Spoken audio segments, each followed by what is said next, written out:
you. Who did that picture there? One of you do that? Me, yes, that's me. Hello, everybody. Welcome. There's so many of you here. It's so exciting. Some uniforms, all uniforms. Okay, good. I don't know why I needed to know that. Okay, my name's Anita. I'm an illustrator and a graphic designer. So basically, I draw for a job. How lucky am I? Very lucky. Now, I'm going to show you some of my work. I'm not going to be here for hours. So I thought what I'd do is do a really quick display of some of my work that I've done in the last 15 years. And it's going to take 15 seconds to see it, so don't blink, anyone, okay?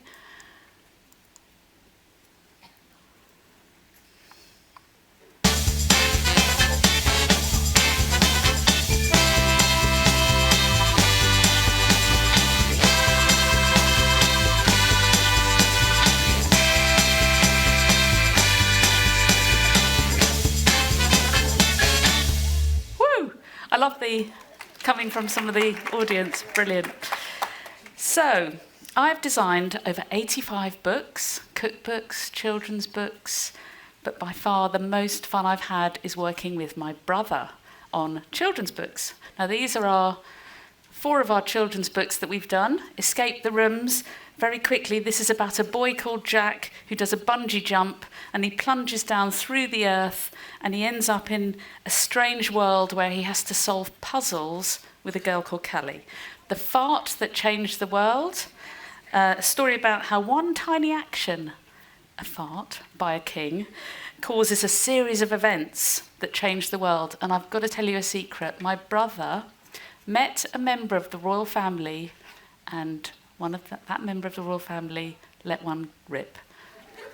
I'm not telling you which one it is, because it's sworn to secrecy. But, yeah, sorry, moving on. Let's not talk about farts. The Unlikely Rise of Harry Sponge is about a 93-year-old king who doesn't have an heir to the throne, so he has a competition with the 5 best kids in the land to see who can become the next king or queen. The Great Reindeer Rescue is about a reindeer called Dave who has to save Christmas because after an accident, all of the reindeers get catapulted across the earth and he has to try and save them with a girl called Holly. Now, our latest book is called The Day I Fell Down the Toilet. And it's not a true story. It's not about me, okay? Just before you think it might be. And I am actually wearing a toilet seat today. Can you see? My little toilet seat. Thank you very much. I didn't make it. Okay, so my brother Stephen, he writes the books and I illustrate the books. And he isn't here today because he's very busy. And he's going to the Caribbean soon to work. So let's all feel sorry for him. But I thought I'd show you a picture of us when we were younger together. He's just 1 year older than me, and that's us. It was a long time ago, as my kids say, in the olden days when it was black and white photographs. So that's us when we were about 3, 4. About 2 years ago, the Guardian newspaper asked us to recreate that photo. Ready? It's not the greatest look. But are there any brothers and sisters here today? Hands up. And can you imagine in the future, hands down, can you imagine in the future writing a book or illustrating a book with your brother or sister? Hands up. Oh, a few. Okay, good. Well, we couldn't imagine it either when we were your age. When we were your age, we were wrestling, making up dance routines, doing plays, playing games, fighting, laughing. And Stephen was very, very good at reading. That was his thing. He read all the time. So that's why he's now a writer. And I was very good at staring out the window. So I was very good at observing, which is why I'm an artist. We have another sister called Lisa. It's not just us three. And this is Lisa's reaction when we told her that we would end up one day writing a book together. That's her in the middle. And my brother, incidentally, always wore suits when he was younger. Okay, we're going to have a little warm-up game now so everyone can get involved. It's called Would You Rather? Yes. Okay, so I'm going to read you a question. There'll be 2 options. listen to the question, and then I'll read the options again, and you have to put your hand up for the one you've chosen, okay? Would you rather read the weather report in Spanish to a goldfish every day for a week, or hum the national anthem to a chicken every day for a week? So who would like to read the weather report in Spanish to a goldfish every day for a week? Lots of linguists here. ¿Hablas español? ¿Hablas español? No. Who would like to hum the national anthem to a chicken? Because you know the national anthem. And who still sings God Save the Queen? It's very hard. Okay, next one. Would you rather do a dance wearing an outfit made from crisp packets in your local shop window for a whole day? You like that idea? Or would you insist on being called Colin for a whole month? Okay, who wants to wear the outfit of crisp packets in the window? A load of show-offs, good. And who wants to be called Colin? Fantastic. Can we start now? So I can call you all Colin, all the Collins. Makes it a lot easier. Okay. Would you rather run up and down Mount Everest 5 times in flip-flops whilst giving a pig a piggyback, or teach babies how to knit socks? Who wants to run up and down Mount Everest? That's the sporty lot, like a challenge. Who would like to teach babies to knit socks? Caring, creative. Got the measure of you now. Okay. Now, because this event is about our toilet book, I'm going to do a couple of toilet-themed would you rathers, okay? Would you rather be called Lou Brush or Roly Toilet Paper? Lou Brush. A few. Roly Toilet Paper? That's the most popular one. Would you rather go into business with a pig or watch a pig do his business? Sorry, teachers. Would you rather go into business with a pig? Okay. What sort of business would you go in? What sort of business would you have with the pig? A shop with a pig. Yeah. What would you sell in your shop? Pig food. Okay. Bacon? I thought you were going into business with them. And who would rather watch a pig do his business? Okay. Welcome. Small people. Okay, so we'll carry on. Would you rather sing Baby Shark out loud in a toilet cubicle, or would you rather change a baby shark's nappy? Who would rather sing Baby Shark? Sorry, what was that? Do. Who would like to change the nappy? Have you ever changed a nappy? Yes, no? You have. Very good. Okay. While this other school comes in, you're very welcome. Let's see. Would you rather I got on with the show, or would you rather one more would you rather? Would you rather? Okay, would you rather take an ant for a walk or take your aunt to a talk? Ants for a walk? Ant for a walk? That might be quite hard. Do you think? Would you have a harness, a lead, like a dog? Abandon that. Or would you rather take your aunt to a talk? Very considerate to their aunties. Very good. Okay. So, the day I fell down the toilet. I'm going to show you a short animation that I made, because when I draw the pictures for the books, I also like to make little video animations of them. So I've made a little animation that introduces the book and the story. So here goes.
So, this book the story centres around a boy called Timothy Trench, who's been summoned by the to the land of Dunny via the toilet, because the Queen thinks that he's a completely different boy, a boy called Tim O.C. Trench, not Tim O.Thee Trench. So this other boy, Tim O.C. Trench, is really good at business, he's really good at making decisions, but this Timothy Trench is not good at making decisions. He finds it very hard. So now he's in a situation where he needs to decide which joke will make the Queen laugh before she bans laughter forever. If no one makes her laugh by 6 p.m. that day, the jokes, laughing, everything banned forever. This is Agatha, who is the Queen's assistant, who helps him along the way. And I just have to say about this, my brother, being 1 year older than me, often creates characters and challenges me with the way they look. So this description of Agatha was she's wearing 3 cardigans, she's got long hair on one side, shaved on the other, she's got a nose piercing that looks like a tall man lying flat down, going through her nose, boots and the rest of it. But he does that a lot in our books. He sets me challenges. So here's Stephen. He's not here, but he's virtually here, reading the very beginning of the book where you meet Timothy for the first time. Timothy Trench looked down into the toilet bowl, and he did not like what he saw. Timothy had flushed the toilet, but it wasn't flushing. The water was not draining away. The toilet bowl was not emptying. In fact, it was doing exactly the opposite of what it was supposed to be doing. It was filling up with water. Timothy Trench, frozen to the spot, watched in horror as the water level rose higher and higher. Someone more heroic, he figured, would have leapt into action straight away, tearing the top off the toilet, pulling the correct lever, or whatever it was you did with toilets when they didn't work properly. Someone good in a crisis would have done something other than stand there with their mouth hanging open. So you see what Timothy Trench is like. Now here's another character that we meet in the story. His real name is Renaud Spass. He's a French fox, and his friends call him Didi. And who likes drawing? Shall we draw Didi together? The answer has to be yes, because that's what we're going to do. So let's draw him. I'll take you through drawing him step by step to make it incredibly easy. I'll just get my little... Okay. So we need to go to the... There we are, as if by magic. Hello. Okay. Everybody ready? Yes, we shall begin. Okay. So if you start by drawing quite near the top, a little line, and then 2 little curvy lines coming out from the side. I'm going to put my glasses on because I can't see what I'm doing. Then we're going to do some little light dots coming out of the ends of that line. Can you see those? It might not be very easy to see, but they're coming out there. And then from that dot, you're going to do a sort of curvy S shape. And the same on the other side. Okay, step 3. We're going to add in some furry zigzaggy shape here, and then we're going to go down, little chin, up the other side, and another zigzaggy bit. Okay, carrying on with the ears, we get to the top of the little curvy line up here, and we bring it down so it meets the little S line that you created. And now you start to see the fox head shape. Okay. Don't worry what it looks like. I mean, don't not worry what it's like. everything that you do is going to be your unique drawing. It doesn't have to look like mine. That's the joy of art. Okay, next stage, we are going to do some fur in the ears. So a little bit of ziggy-zaggy in there, and a ziggy-zaggy in that one. Okay, then we're going to do the bridge of his nose. So we're going to get a line coming down from the top, not all the way to the end, curve it around like a drip, and then back up.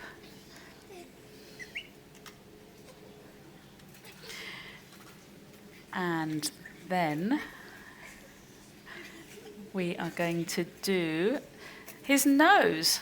I've got a top tip about drawing animals' noses, so I need a visual aid. Who knows what this is? A mushroom. Now, if you draw a mushroom for an animal's nose, it will look like an animal's nose. Try it, I'll show you. So here's the mushroom.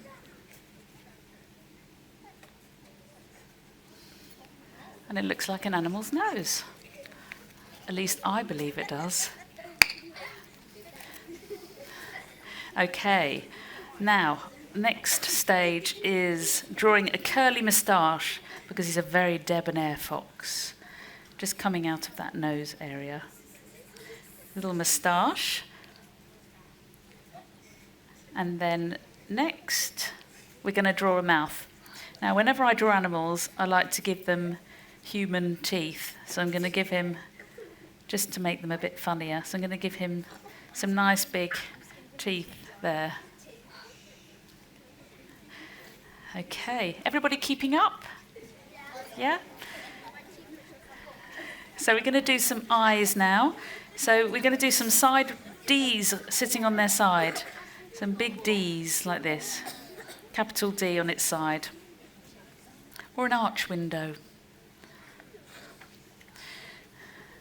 Then we're going to do a nice eyelash at the top. And then meet the D with a little half circle. And then we'll have him looking over to the side, so that's what he likes to do. And give him some eyelashes as well. Okay. Now, all of my drawings that I do definitely have thick eyebrows. I think it might be something to do with my family heritage, but we like a thick eyebrow. So we're going to do some thick eyebrows on the fox. Going to go up, down and up. So start from this side, down, up, down. My pen is running out, so I'm going to get a new one. And then we're going to add in little dashes for the fur above his nose, and then on the side where his whiskers are. There we go. Oh, and some chin whiskers. Little beardy fox. Okay. Next, we're going to draw his body. Did I say something? By the way, don't worry, it's fine, you're safe. Okay, so we just do, from his chin, just do one line going outwards like this. And then I'm going to do one going up like that to start. Okay? By the way, I would love to see these drawings afterwards. If anyone's got any time, I would love to see them. And I'm sure they're all fantastic. No, you don't want to show me. I don't believe that any of them are terrible. They're all going to be different, but they're not going to be terrible. Okay. Right, next thing we're going to do is we're going to come down from the top of the line of the arm that meets the head. We're going to just come down a little bit to here and then do a line going across like that.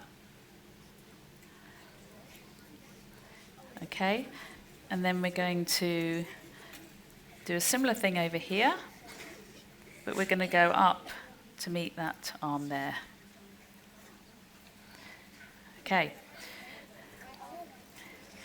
Then we're going to add in the body. Now this is not exactly what a fox looks like, but we're the authors of our own work, so we can decide whatever our fox looks like.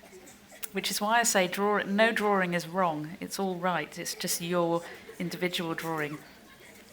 Okay, he's going to be bending his arm, so we've got to bring this round. And he's just got his hand leaning on his waist. And this arm is leaning up against the tree.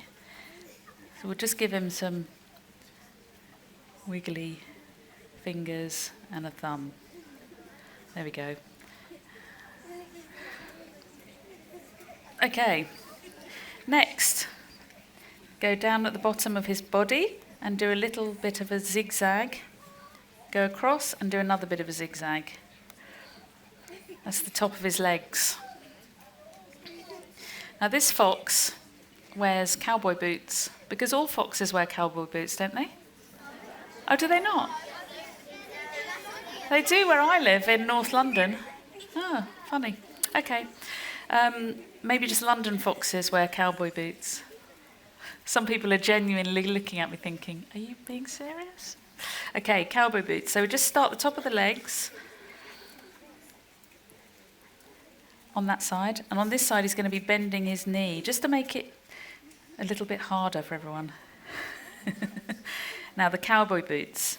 A little wiggle here.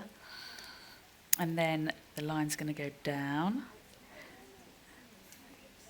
to the shoe, up to the heel, and back up. Look at those boots.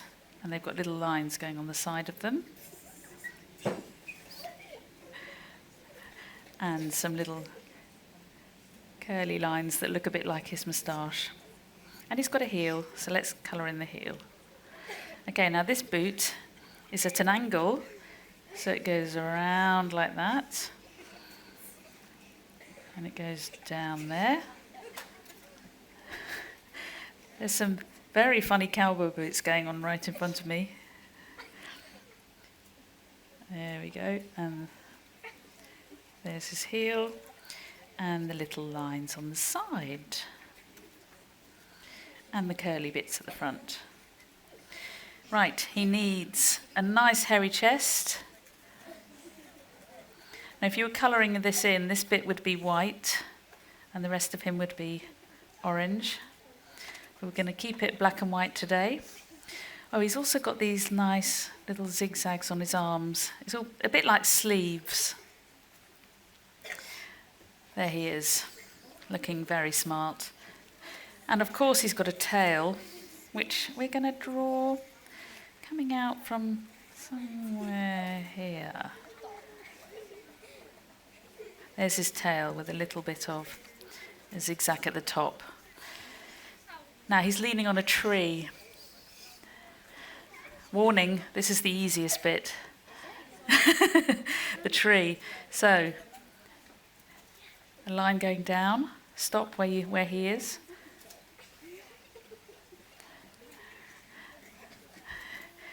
And then the tree has a nice, it's got a little knot there. So the lines will go around it. But look at that, how easy is this? Lots of lines.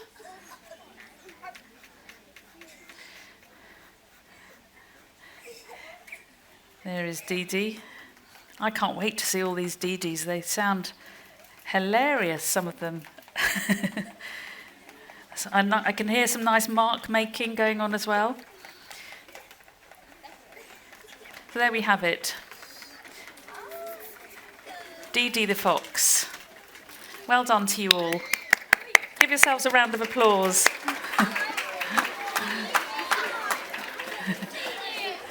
Oh, wow.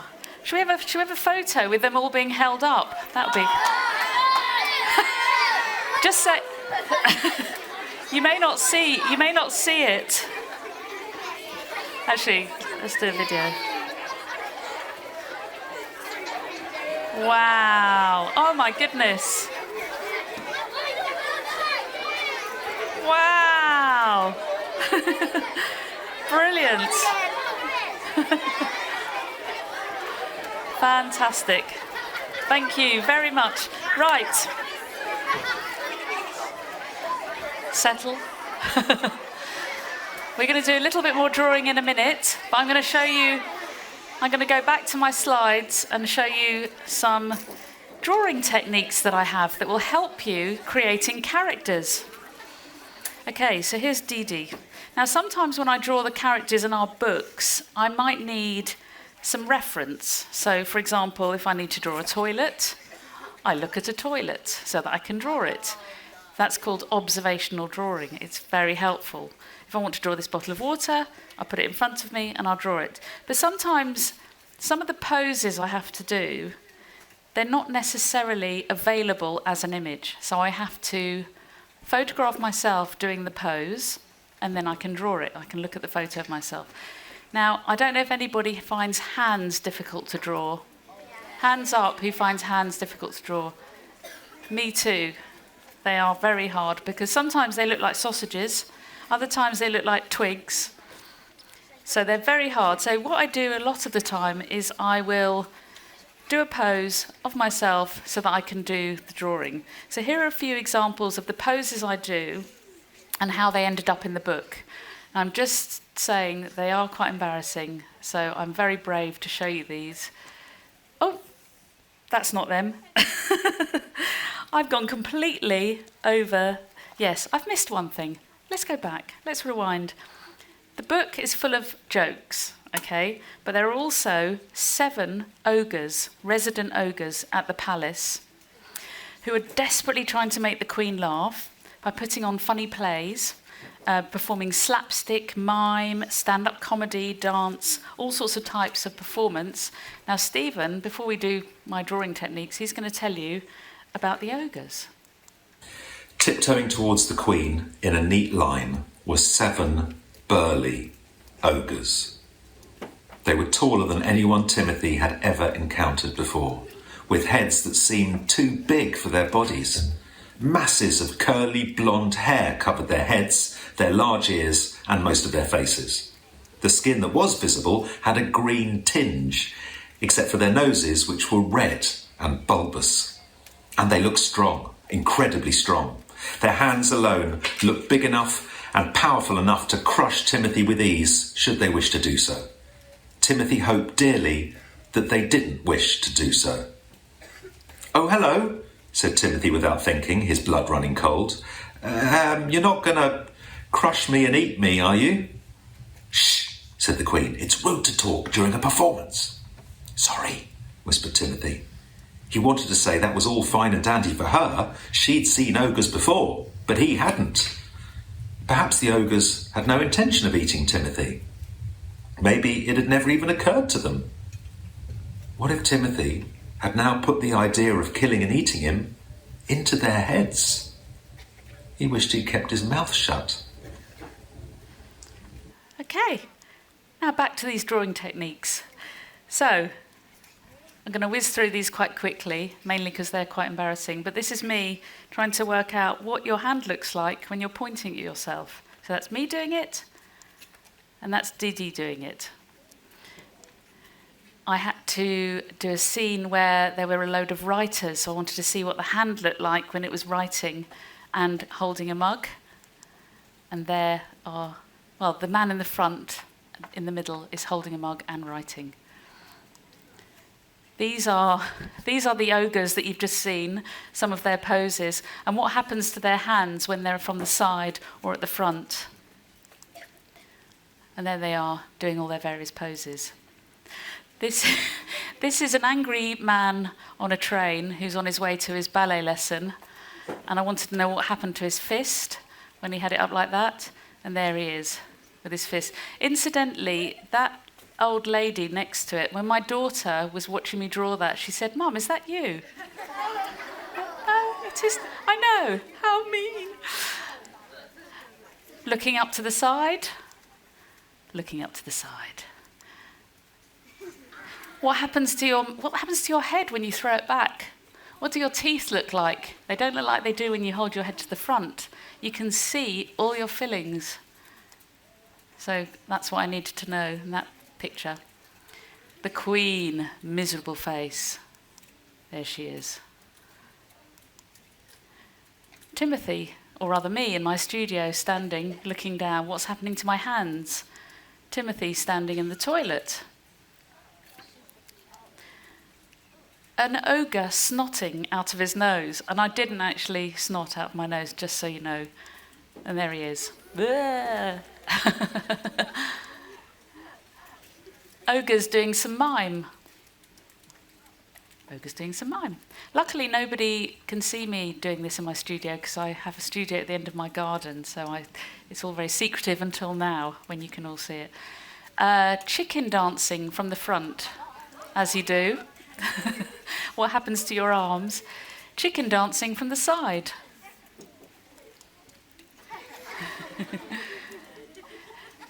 Okay, now. When I draw characters, this is a different character from a different book. So when I draw characters, human characters, I like to change the size of their features to make them funny. So this is a villain in one of our books. So I've made his eyes absolutely tiny, his hair all over the place, his mouth and his teeth far too long and too big, just to make him funny. Like I did with this angry man, made one eye smaller than the other, just to add humour. And this man on the right has absolutely tiny eyes and a large forehead. And King Chisel from The Unlikely Rise of Harry Sponge has got an enormous nose and wayward eyebrows, but then some people do have wayward eyebrows. Now, when I draw animals, I like to add human features to make them funny. So I'll often add eyebrows to octopuses, unless anyone's seen an octopus with eyebrows before. Sometimes the eyebrows don't even need to stay on the face. They can go all over the place. Or you can add glasses to a leopard. Why not? Or to Dave the reindeer. And also his eye on the left shouldn't really be popping out, but you want to create an idea that he's like going a bit bad. The polar bear wearing glasses with one tooth. And then I love to put human teeth as well on animals. So this horse and zebra, thank you, have nice sets of teeth. And here we have Rudolph in The Great Reindeer Rescue, who has all of the above. He's got the eyebrows, the glasses, the teeth, and the hair. The red nose, it's a black and white book, so you can't see that it's red. That's my excuse. Also, you can even add human feet to animals, because people don't notice at first, but then you think, oh, hang on, that's a penguin, it's got human feet. Anyway, you have a perfect model to help you draw people. You just look in the mirror, take a photo, doing the poses, you can draw yourselves. Now, when you do your own books, you also have license to include yourself in the books. So I've included myself, a bit like a film director called, lost his name, Hitchcock, thank you. Hitchcock put himself in all his films, so I've put myself in all our books. I'm in there. They are scary people. Can you see me?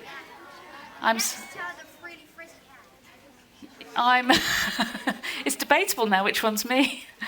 I'm in the middle of the lot on the right.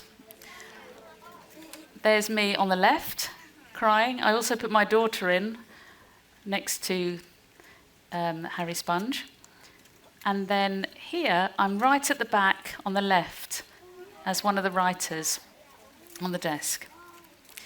Now, I'm just wondering about time. We're running 15 minutes. Okay, good. So let's do a little bit more drawing. Yay? Okay, back onto the drawing board. So I'm going to show you some different ways of drawing eyes, cartoon eyes.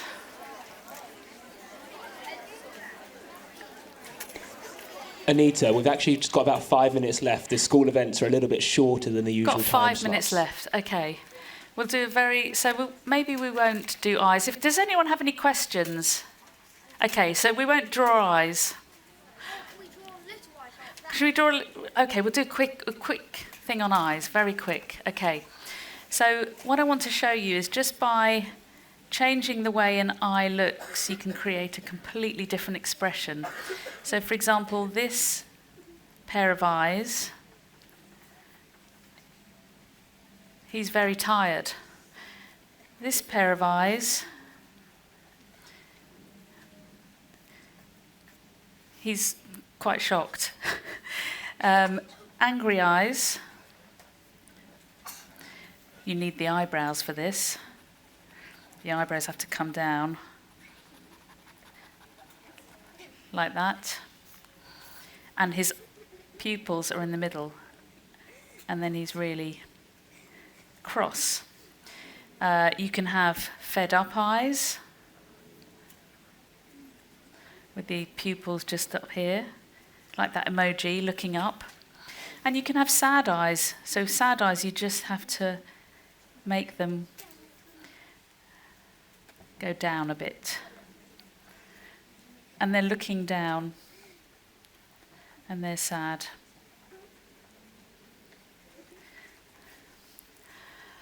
So I have a whole sheet of eyes that help you change the expression of your characters. But we've got a game to play, so we've got to have the game, haven't we? Should we do the game? You like the drawing, don't you?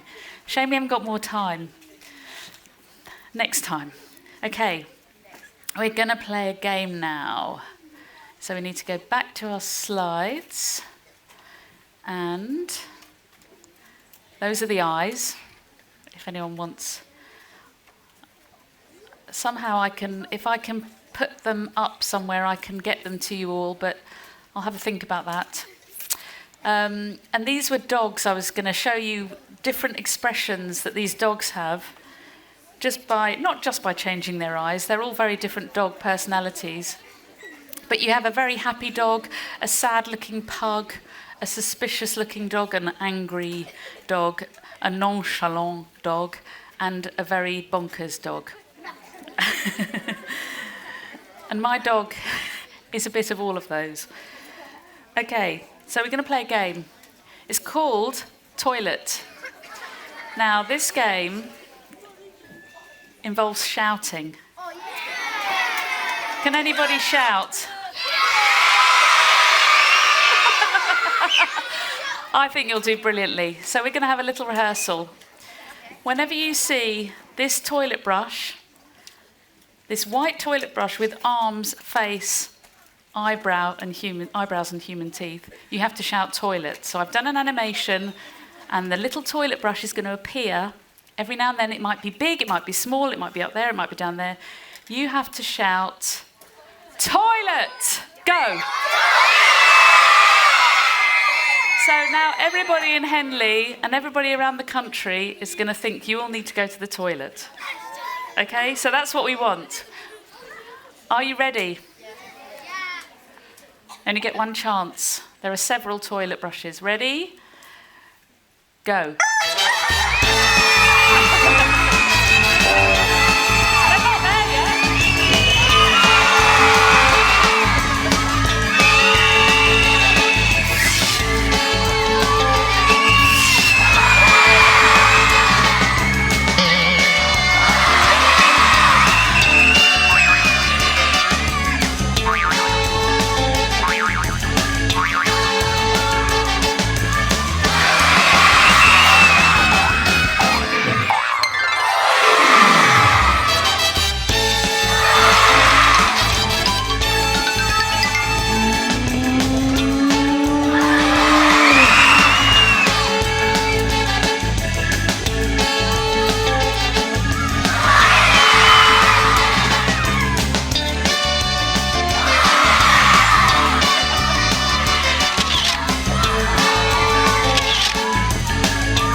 so much, everybody. Do we have time? We maybe have time for a couple of 4 or 5, 3 or 4, 5, 6, 4, 7 questions. Okay, hands up, and we'll get the roving mic going round to you. Here we go. When will we get our books? Say that again, sorry? When will we get our books? When will you get your books? I believe they're going to be sent to schools after today, so probably, hopefully, next week. Yeah. How do you know which book? Where's that coming from? Over there.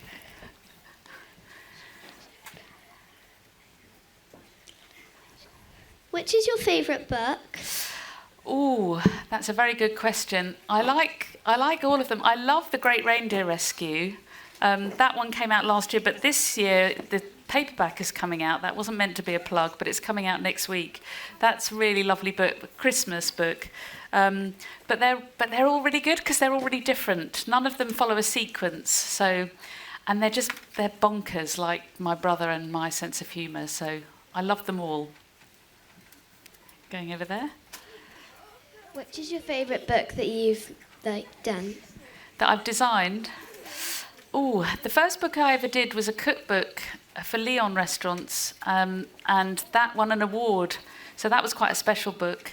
But I do love them. I do love doing a variety of things. I think variety makes everything very interesting. But I think with my brother are my favourite books. Which one was the silliest book you've done? Say that again, sorry? Which one was the silliest book you've done? The silliest book we've done. We're actually doing a book at the moment which is incredibly silly, and every time my brother sends me the manuscript for our book, it just makes me laugh. I laugh out loud. I think I've got it here. Oh, we're not on the slides anymore. We're doing a book for World Book Day next year. We're one of the £1 books, or the free books with a token. And this book, surprisingly, is called The Fart That Broke World Book Day. So that is very silly and very funny, and it's an adventure. So that might be the latest one. Yes? On a scale of 1 to 10, how annoying is your brother? On a scale of 1 to 10, how annoying is he? He is probably 6. Somebody said to me once at a festival, asked us both actually, asked me, Anita, how horrific was it growing up with your brother? It wasn't that bad. Occasional fighting, lots of playing and laughing, like most brothers and sisters. Next one. What's your favourite character that you've drawn?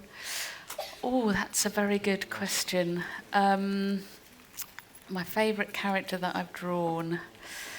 Oh, that involves me remembering all of the. I think the ogres were very good fun in the toilet book, and the reindeer were fun. Even though I told my brother horses are quite challenging to draw, he did a whole book about 9 reindeer, but they were quite fun to draw as well. But yeah, the sillier the better. Anita, this is the final question. This comes from online. So they say, if you could draw one thing for a year, what would it be and why? That's a very good question. If I could draw one thing for a year, what would it be and why? It would have to be an animal.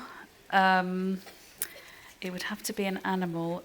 it would probably be a dog, because I have a lovely dog called Dusty, and I would probably draw a dog. But I'd make her sort of funny as well. I'd give her big eyebrows and funny teeth. So Anita, we are out of time now. So thank you. Thank you, everybody, for coming. Enjoy the rest of your Friday and your weekend. And hopefully you'll show me some of your pictures.